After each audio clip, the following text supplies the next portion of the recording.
চারপাশ থেকে একযোগে আসা রকেট আর ড্রোন হামলার মুখে দাঁড়িয়ে এখন ইসরায়েল যেন এক যান্ত্রিক খাঁচায় বন্দী। উত্তরে হিজবুল্লাহ, দক্ষিণে হামাস, আছে হুথিও, আর তার মাঝখানে ইসরায়েলকে আজ নিজেদের অস্তিত্ব টিকিয়ে রাখতেই চালাতে হচ্ছে সর্বাধুনিক প্রতিরক্ষা প্রযুক্তির পরীক্ষা। যুদ্ধক্ষেত্রে পরীক্ষিত আয়রন ডোম ব্যবস্থা এবার নতুন রূপে হাজির হয়েছে, কারণ প্রচলিত ব্যবস্থাগুলো আর আগের মতো কাজ করছে না। ইসরায়েল পরীক্ষামূলকভাবে দুটি আয়রন ডোম ব্যাটারি মোতায়েন করেছে, যেখানে প্রতিটিতে ছিল 20টি করে ইন্টারসেপ্টর। উদ্দেশ্য ছিল চারদিক থেকে আসা রকেট, ড্রোন, এমনকি ক্রুজ ক্ষেপণাস্ত্রের হুমকি মোকাবেলা করা। নতুনভাবে যুক্ত হয়েছে ELTA সিস্টেমের মাল্টি মিশন রাডার MMR। এই প্রযুক্তির মাধ্যমে একযুগে বিভিন্ন দিক থেকে আসা লক্ষ্যবস্তু শনাক্ত ও ধ্বংস করার সক্ষমতা বহুগুণে বেড়েছে। পরীক্ষায় দেখা গেছে কিছু ইন্টারসেপ্টর শত্রুর রকেটের পিছন পিছন গিয়ে পেছন দিক থেকেই ধ্বংস করেছে, যা ইসরায়েলের আগের প্রতিরক্ষা কৌশলে বিরল। ইসরায়েল মিসাইল ডিফেন্স অর্গানাইজেশনের প্রধান মোশে প্যাটেল বলেছেন, এই যুদ্ধের অভিজ্ঞতা থেকে শিক্ষা নিয়েই আমরা আয়রন ডোমে নতুন প্রযুক্তি যুক্ত করেছি।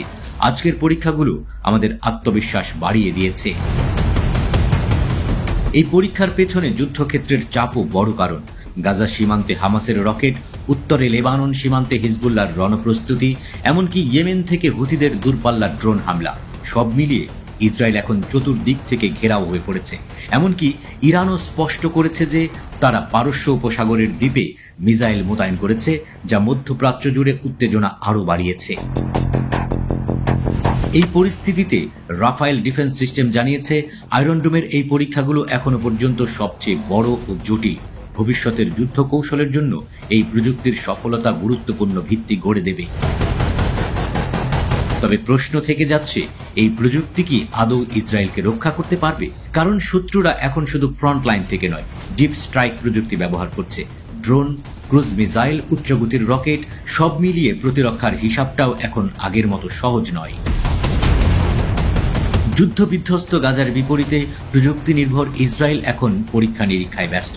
কিন্তু বাস্তবতা হলো, যুদ্ধের মাঠে প্রযুক্তি যত উন্নত হোক, আকাশে একযোগে 200 থেকে 300 ক্ষেপণাস্ত্র ছোড়া হলে আয়রন ডোমও হিমশিম খাবে। আগেও সেই ঘটনা ঘটেছে। ফলে ইসরায়েলের সামরিক বিশ্লেষকরাও বলছেন, বর্তমান যুদ্ধ ইসরায়েলের অস্তিত্ব রক্ষার জন্য সবচেয়ে বড় চ্যালেঞ্জ। ইসরায়েল এখন নিজের ভবিষ্যতের জন্য লড়ছে। প্রযুক্তি, কৌশল এবং প্রতিরক্ষা ব্যবস্থার সর্বোচ্চ ব্যবহার করেও যদি চতুর্দিক থেকে আসা আঘাত ঠেকানো না যায়, তবে এই অঞ্চলে এক নতুন বাস্তবতা তৈরি হওয়া শুধু সময়ের অপেক্ষা।